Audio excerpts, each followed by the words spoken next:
अरे, तुला काही दिसत नाही का? कार येत आहे हे तुला कळत नाही का? आमच्या कंपनीकडे जात असताना माझ्या चालकाने रागाने विचारलं. पांचालीने जरा धक्क्याने अनुभवल्यावर लगेच विचारले, काय झालं दीपंकर? काही नाही मॅडम. एक तरुण मुलगा आपली बाईक नीट न चालवता चालवत होता. आपल्याला जवळजवळ धडक बसणार होती. दीपंकराने अजूनही बाहेर पाहत रागाने उत्तर दिले. अरे, मी काही अंध नाही, असं नाही. पण असं वाटतं की तुम्ही आहात. आपली कार नीट चालवता येत नाही का? बाहेरून एक आवाज आला जो खूप रागाने भरलेला होता. सोड दीपंकर, आज कोणत्याही प्रकारच्या त्रासात पडायची मला इच्छा नाही. निघूया. पांचालीने तिची घड्याळ पाहत सांगितले. आजच्या मीटिंगसाठी ती उशीर होत होती. ठीक आहे मॅडम, दीपंकरने उत्तर दिले, कारण त्याला माहीत होते की तिला उशीर आवडत नाही. कार सुरू करताच पांचालीने खिडकीतून पाहिले आणि एक तरुण रागाने भरलेला माणूस तिच्या कारकडे बघत उभा होता. हेल्मेटमुळे त्याचा चेहरा नीट दिसत नव्हता, पण त्याची बाईक पाहून तो श्रीमंत असल्याचे दिसत होते. शेवटी सर्वांनाच BMW बाईक घेणे शक्य नसते. मॅडम कुठे जायचे? दीपंकरने विचारले, तिला तिच्या विचारातून बाहेर काढत. कंपनी, तिने उत्तर दिले. आणि दीपंकर, कृपया मला मॅडम म्हणू नकोस. ठीक आहे दीदी, त्याने हसत उत्तर दिले. ठीक आहे, तिनेही हसत उत्तर दिलं. तिचं नाव आहे पांचाली. पांचाली घोष, भारतातील एक यशस्वी व्यावसायिक महिला. सौरभच्या मित्राने विचारले, काय झालं मित्रा, एवढा उशीर का झाला? तो आपली बाईक पार करत म्हणाला. सौरभने उत्तर दिलं, काही नाही, एक कार आणि माझी बाईक जवळजवळ धडकणारच होती म्हणून उशीर झाला. अरे देवा, सगळं ठीक आहे ना? मित्राने विचारले आणि सौरभकडे येण्याऐवजी त्याची नजर बाईककडे वळली. सौरभने त्याच्या पाठीवर हलकेसे थाप मारली. त्याने हसत गिगल केलं. राजने विचारले, कार कोणाची होती? सौरभने उत्तर दिलं, मला कसं माहिती? पण मी पाहिलं मागच्या सीटवर एक स्त्री बसलेली होती, सतत घड्याळाकडे बघत होती. त्याच्या मनात ती मुलगी घालत होती जी तो गेल्या वेळी खिडकीतून पाहिलं होतं. पांचाली? राजने विचारलं. सौरभ थोडा आश्चर्यचकित झाला. पांचाली? ती कोण आहे? राज म्हणाला, ठीक आहे, समजलं. आता जा आणि तयार हो. तुला घोष कंपनीत तातडीची मीटिंग आहे. सौरभने उत्तर दिलं, ठीक आहे, आणि शर्ट बदलायला लागला. सौरभ सिंग स्मार्ट, आकर्षक आणि यशस्वी व्यावसायिक होता. पण त्याचे खरे शौक म्हणजे कार रेसिंग आणि बाईक रेसिंग. तो कोणत्याही मुलीला आपल्या जीवनात येऊ देत नाही. घोष एंटरप्राइजेस. पांचालीची पर्सनल असिस्टंट आणि एकुलती एक मैत्रीण दिया कॉलवर म्हणाली, पांचाली, तुला आज 11 वाजता सिंगच्या कुटुंबियांसोबत महत्त्वाची मीटिंग आहे. ठीक आहे, हो, मी येते. पांचालीने उत्तर दिलं आणि हातात फाईल घेऊन पुढे येत होती. जशी ती आपल्या कंपनीच्या रिसेप्शनवर पोहोचली, तिला तो मूर्ख दिसला जो तिच्या मैत्रिणीच्या लग्नात खूप गडबड करून गेला होता. त्याने तिच्या कपड्यांवर हळदी, मेहंदी आणि अन्न उडवलं होतं. तिला त्याचं दर्शन होताच तिचा राग थोपवता आला नाही. तू? त्याने आश्चर्यचकित होऊन विचारले. इथं काय करत आहेस? हा माझा प्रश्न असायला हवा. पांचालीने बोट उचलून उत्तर दिलं. दोघेही एकमेकांकडे रागाने बघत होते. तेव्हा दिया आली. पांचालीच्या दृष्टिकोनाचा शेवट. पांचाली, तू इथं आहेस? असं वाटतं तुम्ही दोघं एकमेकांना खूप चांगलं ओळखता. छान आहे. तर मिस्टर सिंग ही आहे मिस पांचाली घोष आणि मिस घोष हे आहेत मिस्टर सौरभ सिंग. दियाने ओळख करून दिली. काय? पांचाली आणि सौरभ दोघेही आश्चर्यचकित होऊन जवळजवळ ओरडले. दोघांनी एकमेकांकडे तिरकस नजरेने पाहिलं. असं नाही, मग मी या डीलमध्ये नाही. पांचालीने दुसऱ्या दिशेकडे बघत म्हटलं. मीही नाही. सौरभने आपलं डोकं उलट करून उत्तर दिलं. आपण या विषयावर कॅबिनमध्ये बोलू शकतो का? दियाने विचारले. पांचाली आणि सौरभ दोघेही समजले की ते प्रत्यक्ष रिसेप्शनमध्येच भिडत होते. त्यांनी त्वरित लिफ्टकडे धाव घेतली आणि पांचालीच्या कॅबिनकडे गेले. पांचालीने हात छातीसमोर गुंडाळून म्हणते, मी समजते काय म्हणत आहेस दिया, पण त्या मूर्खासोबत मी या डीलमध्ये नाही. दिया तिला पटवण्याचा प्रयत्न करत होती. पण तुला माहीत आहे ना, ही डील आपल्या कंपनीसाठी टर्निंग पॉईंट ठरू शकते. म्हणून तुझ्या PA आणि पार्टनर म्हणून मी तुला सल्ला देते की ही डील कर. तुला मिस्टर सिंगशी खूप बोलण्याची गरज नाही, बरं ना? दियाने म्हणाली. ठीक आहे. पांचालीने नाकात श्वास घेऊन उत्तर दिलं. स्वतःला असहाय्य समजत. दरम्यान राजने सौरभला पटवून दिलं.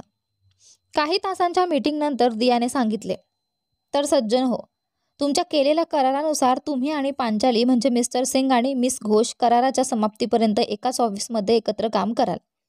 आणि मिस्टर सिंग, तुम्ही परवापासून येथे येणार आहात, कारण आज आणि उद्या आपल्या कंपनीला काही महत्त्वाचे ऑर्डर पूर्ण करायचे आहेत. सर्वांनी एकाच वेळी उत्तर दिलं, ठीक आहे. सौरभ अजूनही विश्वास ठेवू शकत नव्हता की तो इथे आहे. त्याच्या स्वप्नातही तो इथे येण्याची इच्छा नव्हती, पण आता तो पूर्ण जागा झाला होता. जरी त्याला घोष कंपनीत येण्यात रस नव्हता, तरी आपल्या कंपनीसाठी त्याने इथे येणे स्वीकारले. जसं त्याने मिस रुद्दी म्हणजे पांचालीच्या कॅबिनमध्ये म्हणजे मिस घोषच्या कॅबिनमध्ये प्रवेश केला, तिला आपल्या खुर्चीत झोपलेलं पाहिलं. तिचे हात टेबलवर गुंडाळलेले होते आणि डोकं हातावर ठेवलेलं होतं आणि सौरभ आतून रागाने उबलत होता. तो तिच्या PA कॅबिनकडे गेला. तुम्ही आज वेळेवर येण्यास सांगितलं होतं आणि बघा तुमची मिस घोष काय करत आहे. जणू तिची बेडरूम आहे. त्याने ओरडला, कारण त्याला कामात कोणतेही दुर्लक्ष सहन करता येत नव्हते. दियाने उत्तर दिलं, मला माफ करा सर, मी तिला जागं करेन. पण खरी गोष्ट म्हणजे ती कधीच आपलं काम दुर्लक्षित करत नाही. ती झोपलेली आहे कारण मागील 2 दिवस तिने नीट झोप घेतलेली नाही. आपल्याला एका महत्त्वाच्या ऑर्डरसाठी रात्रभर काम करावं लागलं आणि तिला तिच्या कामगारांना ओव्हरटाईम करायला आवडत नाही. खरंच? सौरभ आश्चर्यचकित झाला. त्याने कधीही असा व्यावसायिक पाहिला नव्हता जो आपल्या कामगारांची इतकी काळजी घेतो. थांबा, मी तिला जागं करतो, दियाने सांगितलं आणि पुढे गेली. नाही, थांबा. ठीक आहे, तिला थोडी विश्रांती घ्यायला द्या. मी थांबू शकतो. सौरभने उत्तर दिले. सर, तुम्ही कुठे थांबणार? तिने विचारले. मी तिच्या कॅबिनमध्ये थांबू शकतो, त्याने उत्तर दिले. पण ती काहीतरी म्हणायला लागली, पण सौरभने त्याचं बोलणं मध्येच थांबवले. तुम्ही माझ्यावर विश्वास ठेवू शकता, त्याने हसत उत्तर दिले. मला माहीत आहे, पण ठीक आहे, तुम्ही तिच्या कॅबिनमध्ये थांबू शकता, ती म्हणाली आणि त्याला तिच्या कॅबिनपर्यंत सोबत नेऊन गेली आणि निघून गेली. सौरभ तिच्या टेबलच्या समोर असलेल्या सोफ्यावर बसला आणि मिस घोषकडे थेट बघत राहिला. पांचालीच्या दृष्टिकोनातून पुढे बघू. पांचाली झोपेतून उठताच आ असे जखकली. शेवटी तू जागी झालीस. एक आवाज ऐकू आला आणि तिने पाहिले की मिस्टर सिंग सोफ्यावर बसले आहेत, तिच्या टेबलच्या समोर. ती ओरडायला तयार झाली, पण त्याने तिच्या तोंडावर हात ठेवून म्हणाला, ओरडू नकोस, मला सोड, तिने रागाने सांगितलं आणि त्याचा हात तोंडावरून काढला. तर महान मिस पांचाली एका साध्या माणसापासून घाबरते का? त्याने विचारले. कोणी सांगितले की मी तुझ्यापासून घाबरते? इथं काय करत आहेस? आणि तुझ्यासाठी मी मिस घोष नाही, ती रागाने म्हणाली. आपल्या डीलबद्दल विसरला आहे का? नाहीतर आपण काम सुरू करू शकतो का? त्याने विचारले. हो नक्कीच, चला काम सुरू करूया, तिने उत्तर दिले आणि दोघेही कामात लागले. संध्याकाळी 4 वाजता. ठीक आहे, आजसाठी एवढंच, उद्या काम सुरू ठेवू, मिस्टर सिंगने सांगितले. ठीक आहे, उद्या भेटू, तिने उत्तर दिले आणि तो तिच्या कॅबिनमधून बाहेर जाताना म्हणाला, उद्याच्या वेळेवर या आणि तुम्ही घरच्याच ठिकाणी झोपायला जा, इथे नाही, त्याने सांगितले. बघा, मी जाणून बुजून इथे झोपलेले नाही, फक्त अपघात झाला, तिने रागाने उत्तर दिले. कोण जाणे, त्याने शैतानी हसत उत्तर दिले आणि निघून गेला. काही दिवसांच्या कामानंतर एक छान सकाळ. सौरभच्या दृष्टिकोनातून बघू. असं वाटतंय की तू आणि मिस घोष मित्र होऊ लागला आहेस, हं? राजने त्याला विचारले जेव्हा सौरभ तयारी करत होता. मी आणि ती मित्र? तू खरंच मजेशीर आहेस, सौरभ हसत उत्तर दिले. नाही, खरं तर आता तुम्ही थोडे फारसे भांडत नाहीत म्हणून विचारलं, राजने पाहत सांगितलं.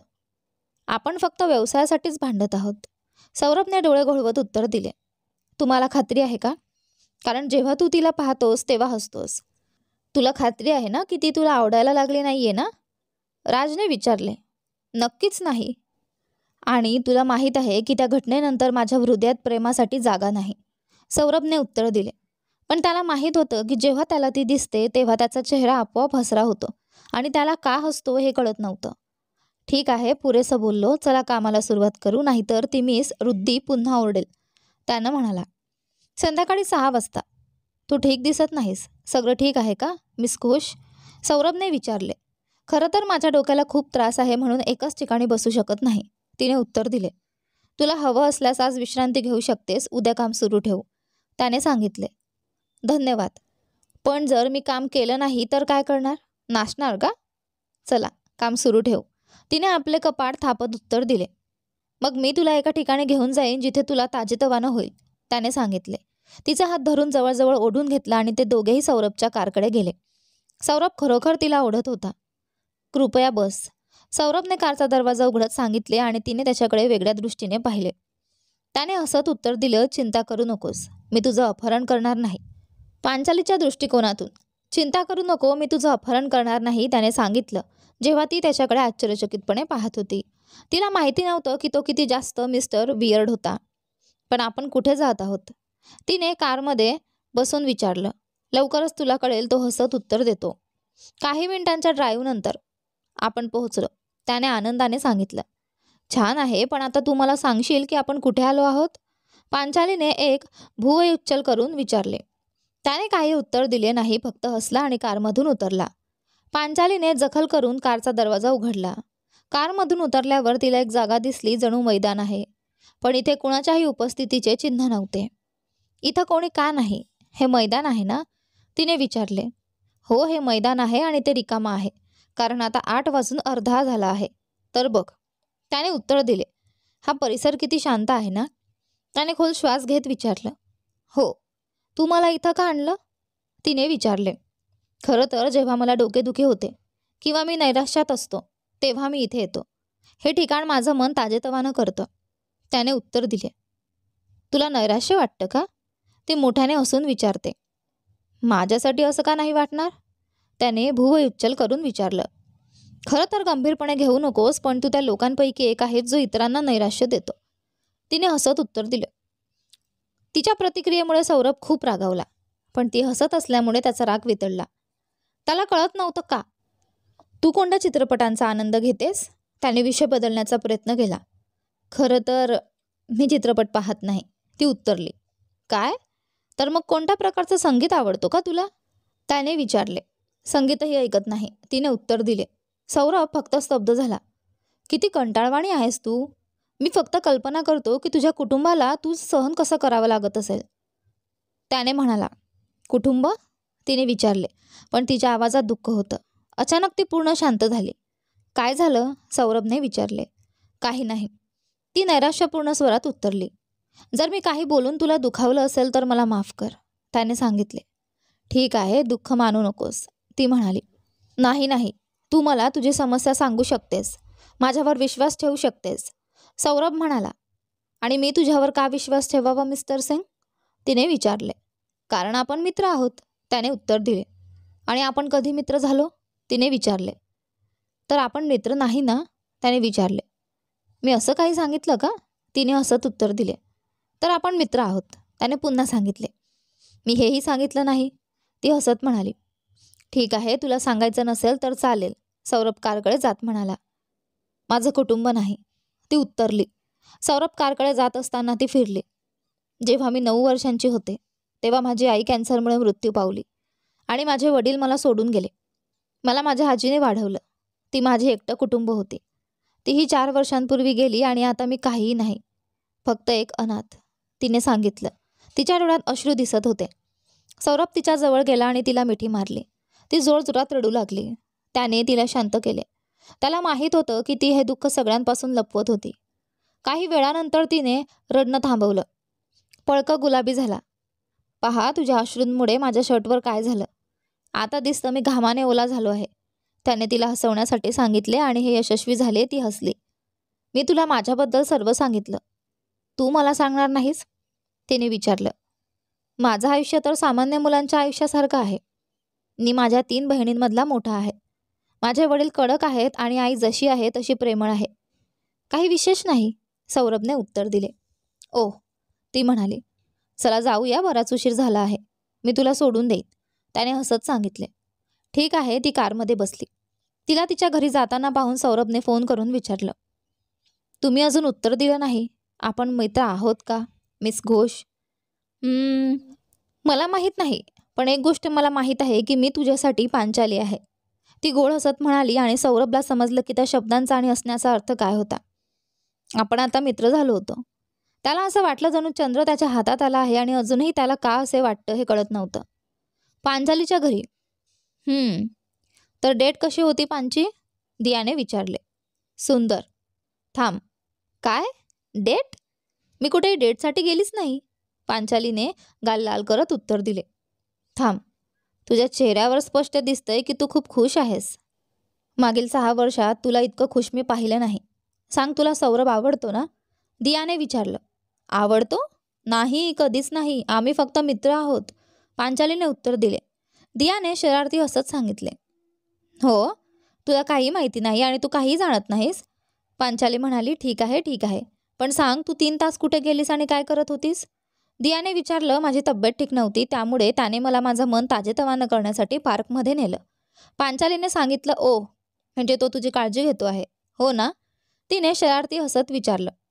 नाही, फक्त शांत राहा, मला थकवा वाटतोय, मी झोपायला जात आहे, पांचाली म्हणाली आणि निघून गेली. थांब, काही खाणार नाहीस का? दियाने विचारलं. नाही, मला भूक नाही, पांचालीने उत्तर दिले.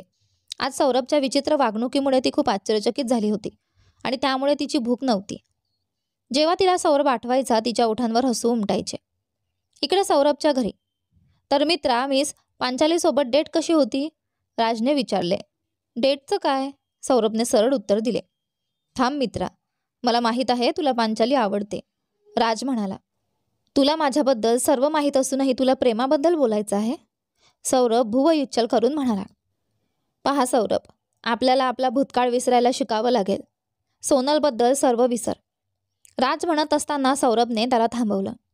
तिचं नाव माझ्यासमोर पुन्हा कधीही घेऊ नकोस, सांगत सौरभ आपल्या खोलीकडे गेला आणि दरवाजा जोरात बंद केला.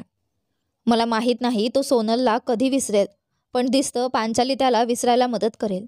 मागील 6 वर्षात मी त्याला इतर कोणत्याही मुलीसोबत पाहिलं नाही.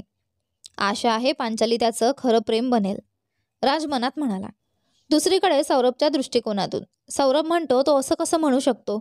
त्याला माझ्याबद्दल सर्व माहिती आहे आणि तरीही पांचाली आवडते का विचारतो? त्याला माहीत आहे की मी खऱ्या प्रेमावर विश्वास ठेवत नाही. पण खरं तर मला नाही कळत का, पण मी पांचालीला माझ्या गुप्त ठिकाणी नेलं, जिथे मी राजला सांगितलंही नव्हतं. मला तितक्या जवळ न राहणं आवश्यक आहे. पुढच्या दिवशी. हाय सौरभ, पांचालीने हसत अभिवादन केले.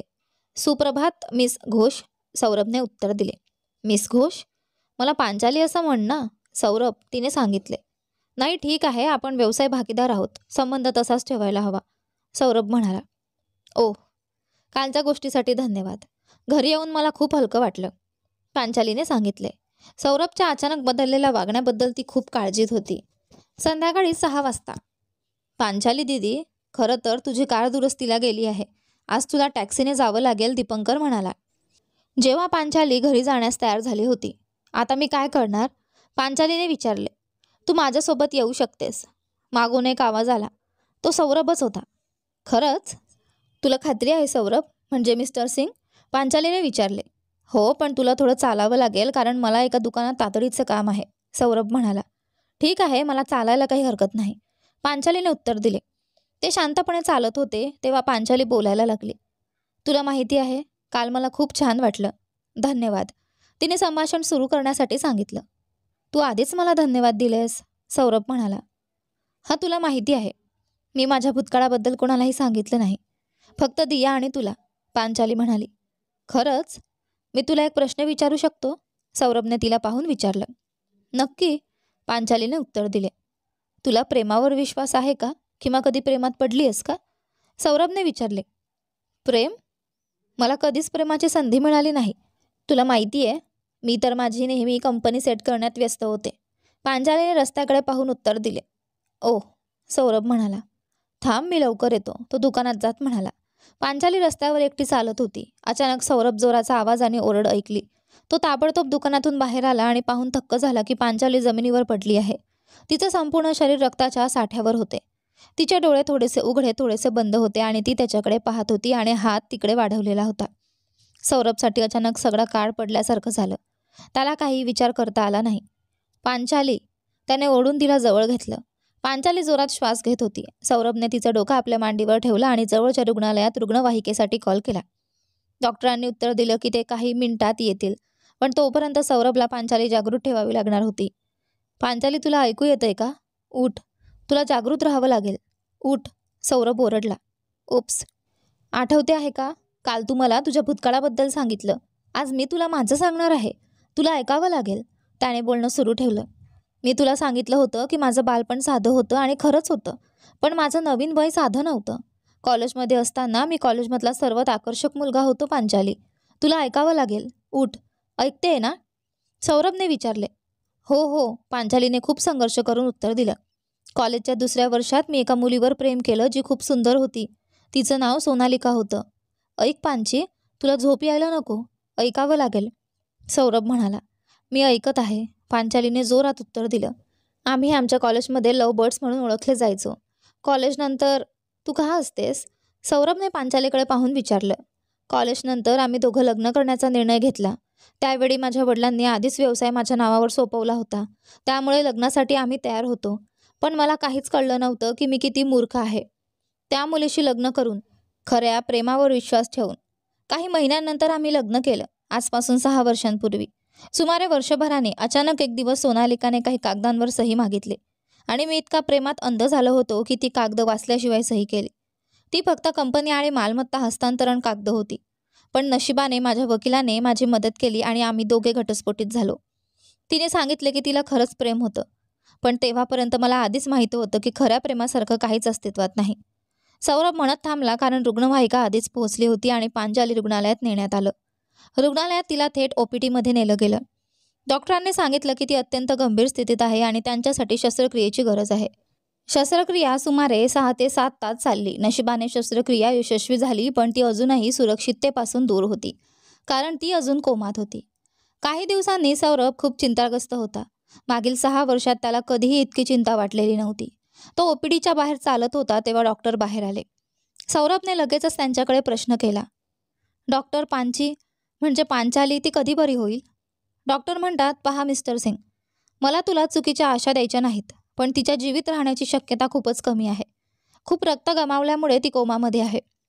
सौरभ खूपच हादरला. काही मिनिटांनी कमी आवाजात म्हणाला, आशा नाही का? डॉक्टर म्हणतात, आहे पण खूपच कमी. फक्त देवाला प्रार्थना करा. आता फक्त देव तुमच्या पत्नीला वाचवू शकतो. सौरभ डॉक्टरकडे धक्क्यात पाहत म्हणाला. पत्नी? डॉक्टरने त्याला स्पष्टतेने पाहिले आणि उत्तर दिले. नक्कीच. तुझ्या कागदपत्रांवर तुला तिचा नवरा लिहिला आहे. तू तिचा नवरा नाहीस का? सौरभ म्हणतो, हो हो, ती माझी पत्नी आहे. मी तिला भेटू शकतो का? डॉक्टर म्हणतात, नक्कीच. जरी ती अजून जाणीवेत नाही तरी तुला भेटायला मिळेल. सौरभ म्हणतो, धन्यवाद डॉक्टर. रुग्णालयातील पांचालीच्या खोलीत सौरभच्या दृष्टिकोनातून जशी त्याने खोलीत प्रवेश केला त्याचं हृदय जोरात धडधडू लागलं. त्याची धडधड इतकी जोरात होती की जवळच्या कुणालाही ऐकू येईल. त्याला पांचाली गमावल्याची भीती जाणवू लागली होती. जरी ती त्याच्यासाठी काहीही नव्हती तरी त्याला ही भीती माहीत होती, कारण यापूर्वी सोनालिका रुग्णालयात असताना त्याने त्याच भीतीचा अनुभव घेतला होता. त्याने तिच्याकडे सरकून तिच्या पलंगावरील खुर्चीत बसला. पांचाली, तुला सांगू का, माझ्यासोबत आणि सोनालिकासोबत काय झालं आणि माझा प्रेमावर आणि देवावरचा विश्वास कसा नष्ट झाला? त्याने तिचा हात धरून विचारले. मागील 6 वर्षात मी हे कुणालाही सांगितलं नाही. तूच एक आहेस ज्याच्यासोबत मी माझं सर्व रहस्य शेअर करतोय. कागदपत्रांच्या घटनेनंतर मी सोनालिकासोबत पूर्णपणे रागात होतो. तिने सांगितलं की तिने चुकीचं केलं नाही, पण मी ऐकलं नाही. काही महिन्यांनंतर ती अजून माझ्यासोबत होती, पण आपण एकत्र नव्हतो. ती जवळ होती पण माझ्या हातून बाहेर होती. आम्ही एकमेकांशी बोललोही नाही. अचानक एक दिवस सोनालिका आली आणि विचारले की मी तिला प्रेम करतो का आणि तिला विश्वास आहे का? आणि माझं उत्तर होतं, नाही. मी तुला प्रेम करत नाही आणि तुझ्यावर विश्वास ठेवत नाही. माझं उत्तर ऐकून तिने काही क्षण माझ्याकडे अश्रू भरलेले डोळे घेऊन पाहिलं आणि दुसऱ्या क्षणी माझ्या घरातून निघून गेली. 2 दिवस तिचा काहीही ठाव घेतला नाही. मी थोडा काळजीत होतो आणि मग माझ्या आयुष्यातील सर्वात भयानक बातमी आली की सोनालिका नाही राहिली. सौरभ आपल्या भूतकाळाच्या आठवणी करून डोळ्यांतून अश्रू घालत राहिला. पांचाली, तुला माहीत आहे का, सोनालिकाच्या फसवणुकीमुळे आणि तिच्या मृत्यूमुळे निर्माण झालेली रिक्त जागा तुझ्या आगमनाने भरली.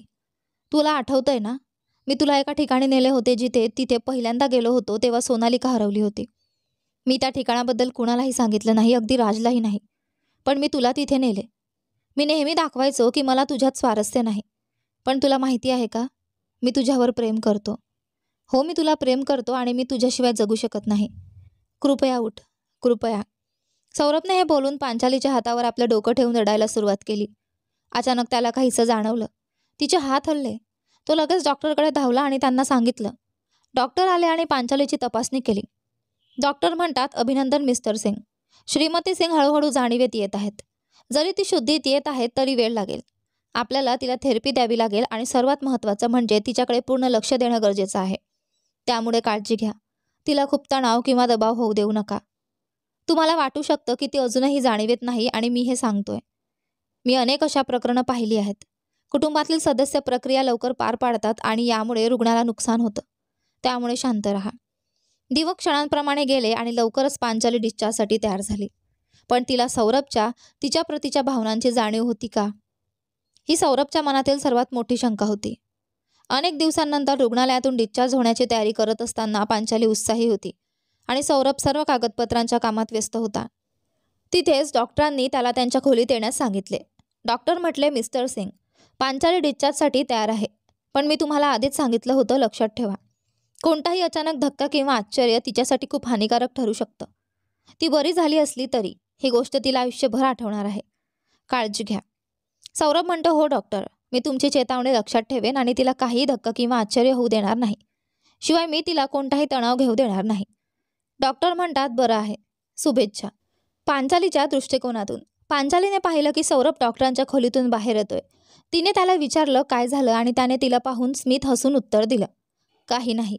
हा त्याच्या वर्तनातील अचानक बदल होता, पण त्याचं हसू इतकं गोड होतं की तिची नजर त्याच्यावरून हलत नव्हती. तिला आठवत होतं जे त्याने तिला कोमात असताना सांगितलं होतं. जरी ती कोमात होती तरी तिला ते लक्षात होतं की कोमा म्हणजे दीर्घ झोप. तिला माहीत होतं की सौरभ तिला प्रेम करतो, पण तिला हेही जाणवत होतं की तो अजूनही आपल्या भूतकाळाला सोडू शकलेला नाही. पण सत्य सांगायचं तर तिला सौरभही आवडतो. हे सर्व विचार करत ती त्याच्या घरी पोहोचली. तिथे दिया तिला स्वागत करण्यासाठी तयार उभी होती. पण पांचालीने तिच्यात काहीतरी बदल पाहिला. ती विवाहित दिसत होती. तिच्या गळ्यात मंगळसूत्र आणि केशरी सिंदूर होतं. पांचाली विचारात पडली असतानाच अचानक सौरभचा आवाज ऐकू आला, अरे, खरं तर मी सांगायचं विसरलो होतं. मी विसरलो की दिया आणि राजने लग्न केलं आहे.